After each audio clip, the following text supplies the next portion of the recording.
There's something very, very strange going on with the state seal of Florida.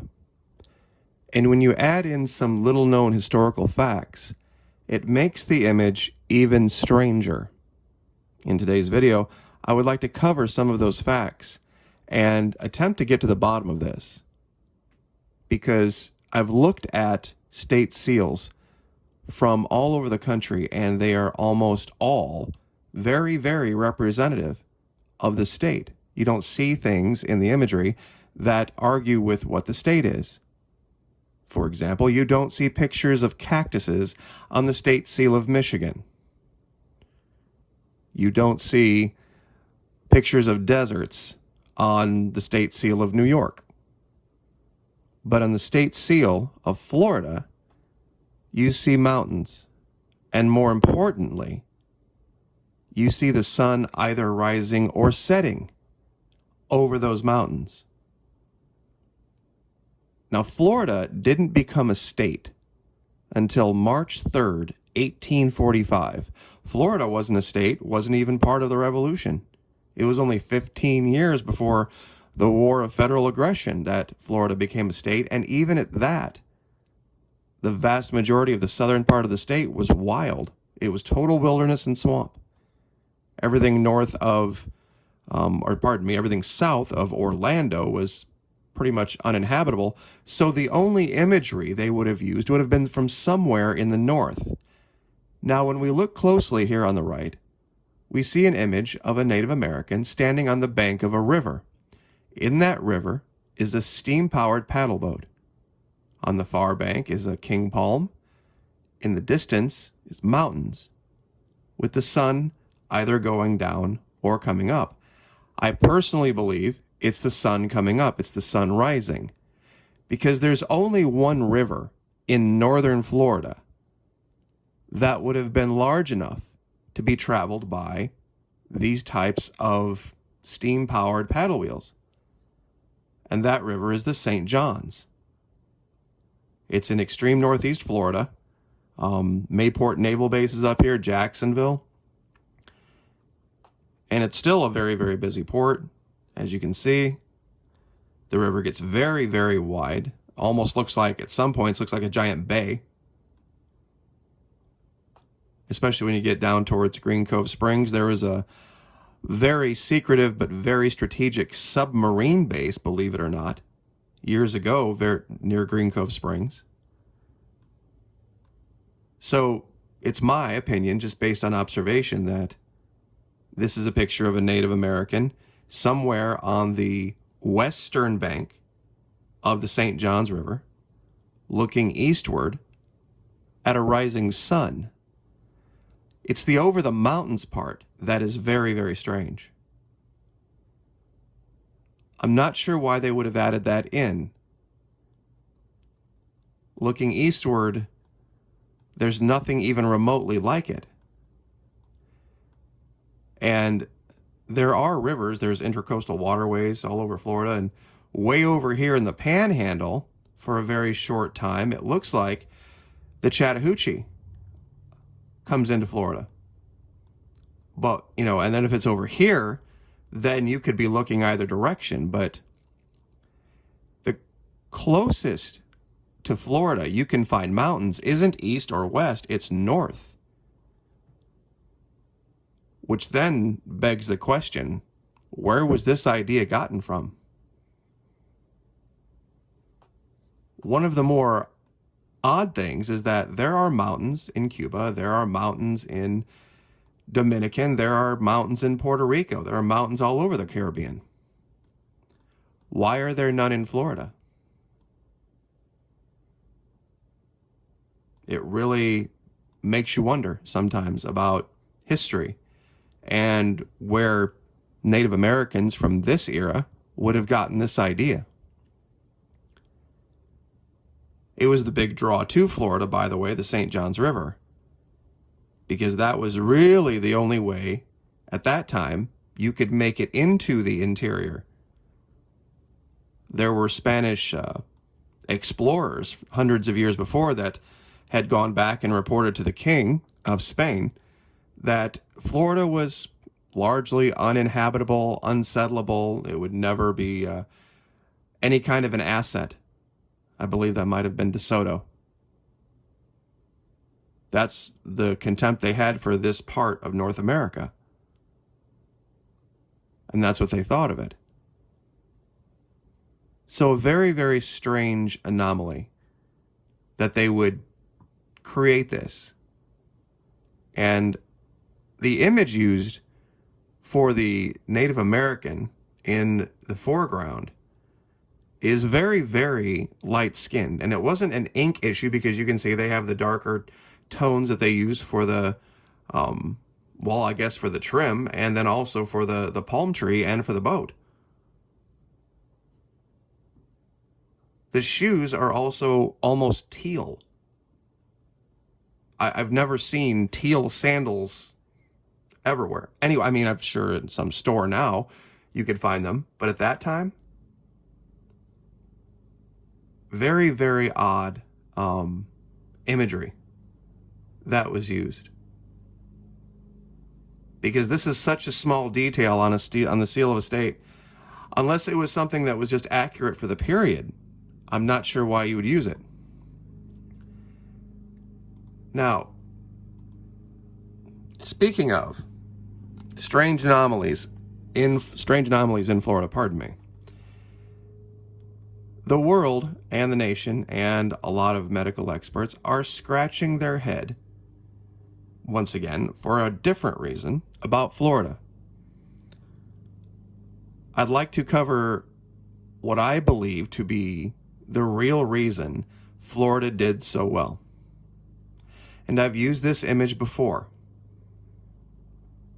There are a lot of comorbidities that go along with the events of 2020 that are largely mitigated in Florida.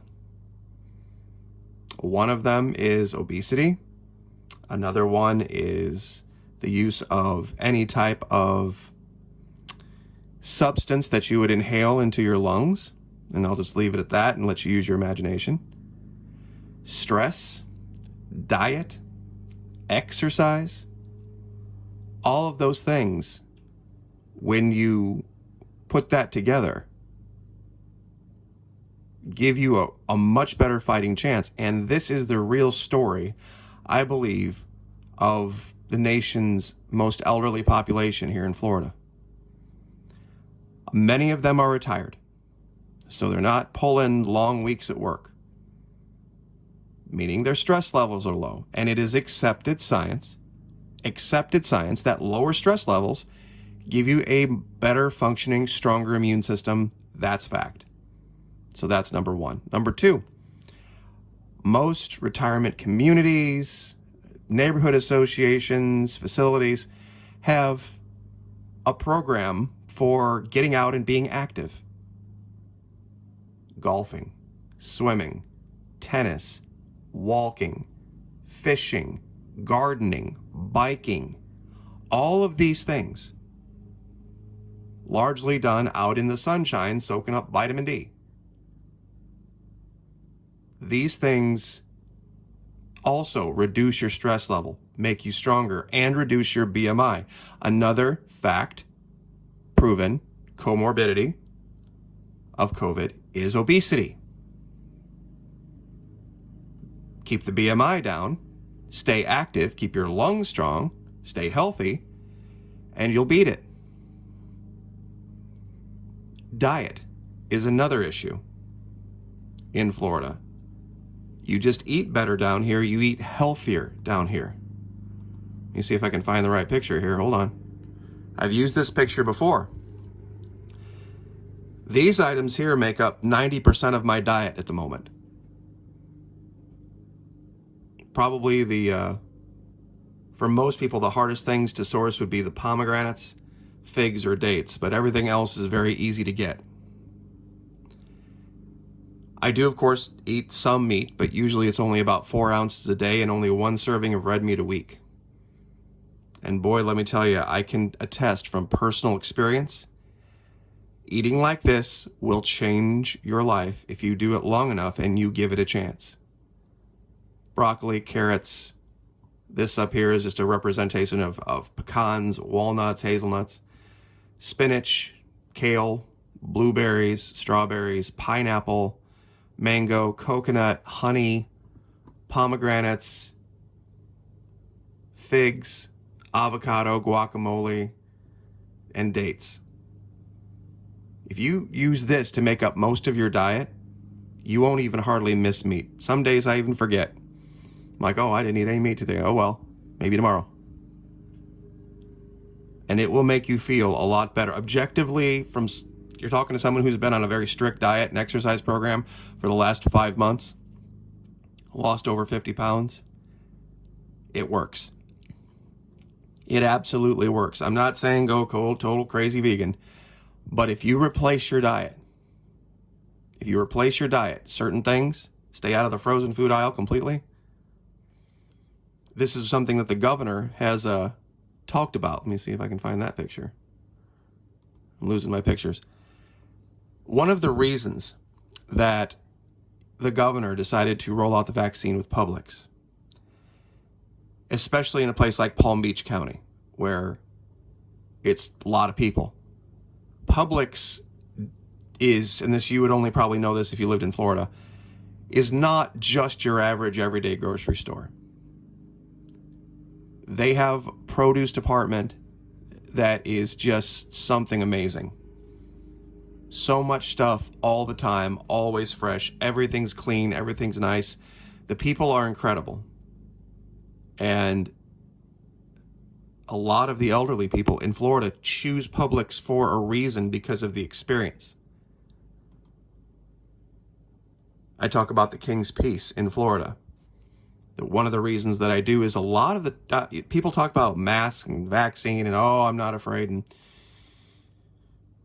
one of the things about retiring to Florida, and I get this directly from older people, is that they just want to be left alone.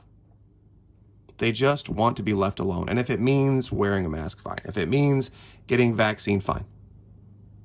People that age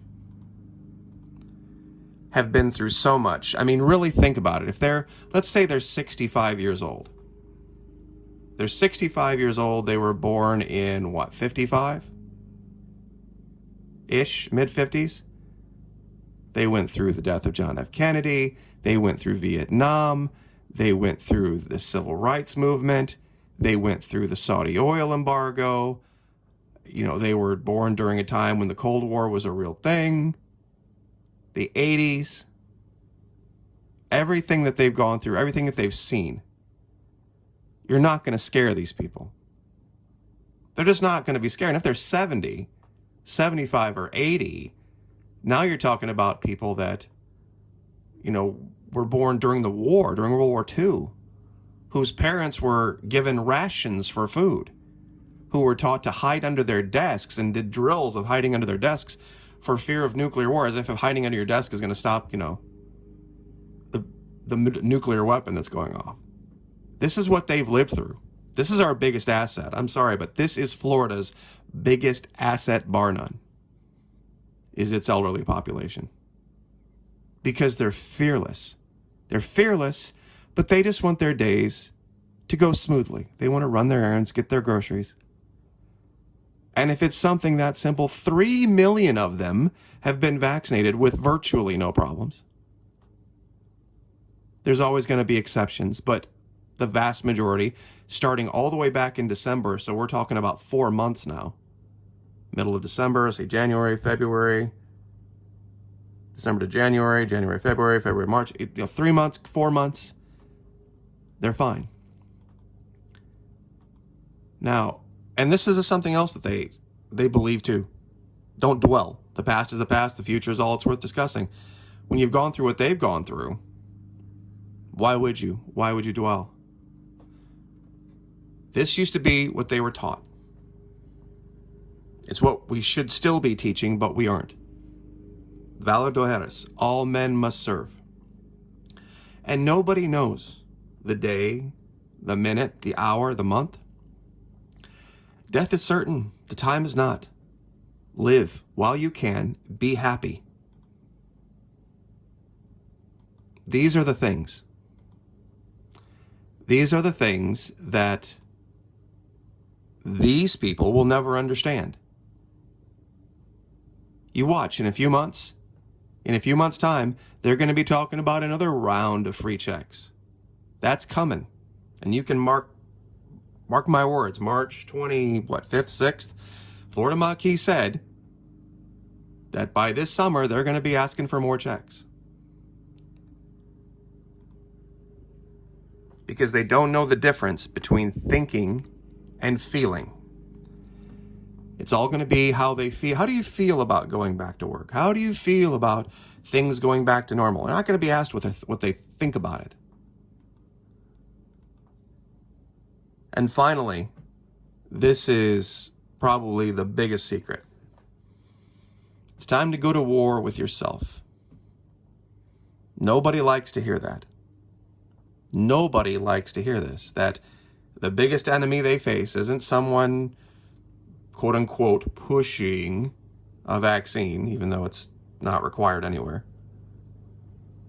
It's not the requirement for a mask. It's not the disinformation. It's not Joe Biden's lack of a press conference for 60 days. Biggest enemy we face, and this is myself included, raising both hands. Right now you can't see it, but I am raising both hands.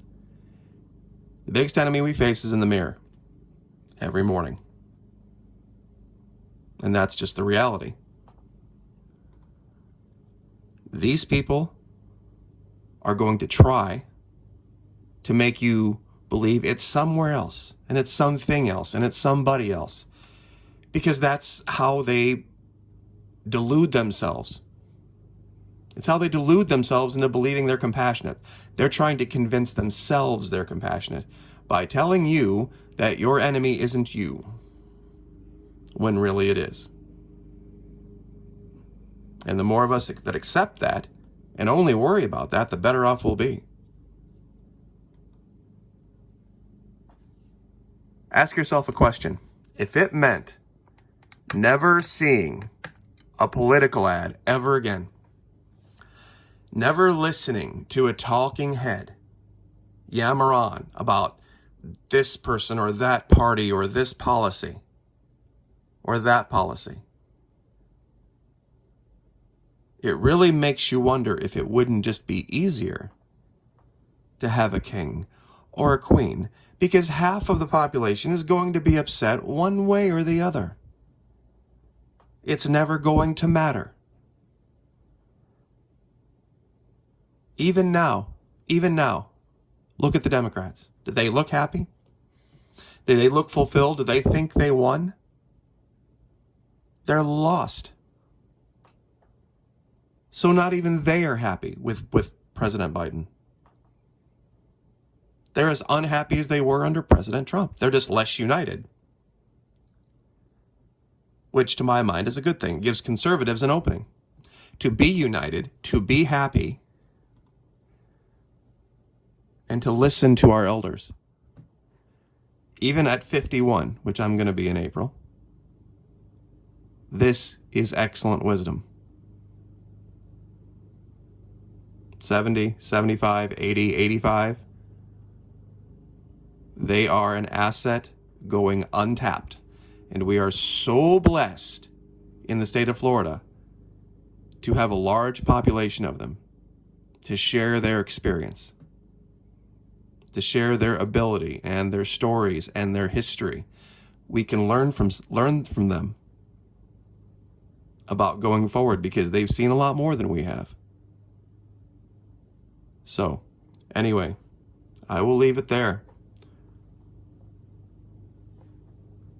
Always ask questions, and always try to think of the thing that most people don't see. Like, share, subscribe.